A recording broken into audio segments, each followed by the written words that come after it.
Hi friends, బయట చల్లగా వర్షం పడుతుంది. వేడివేడిగా అరటికాయ బజ్జీలు ఎలా చేయాలో చూద్దాం రండి. శనగపిండి, బియ్యం పిండి, వంట సోడా, ఓమ, కారం, ఉప్పు ఇవి మంచిగా కలుపుకోవాలి. నెక్స్ట్ ఇందులో కొన్ని వాటర్ పోసుకోవాలి. ఇప్పుడు మంచిగా థిక్గా బీట్ చేసుకోవాలి.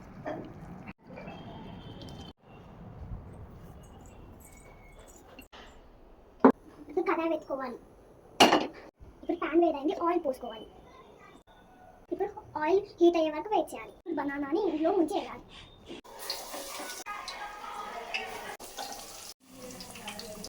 ఇప్పుడు మనం వేడి అరటికాయ బజ్జీ రెడీ అయింది. ఒక ప్లేట్లో వేసుకుందాం. ఇప్పుడు వేడి అరటికాయ బజ్జీ రెడీ అయింది. ఇందులో కొంచెం చాట్ మసాలా వేసుకొని తింటాం.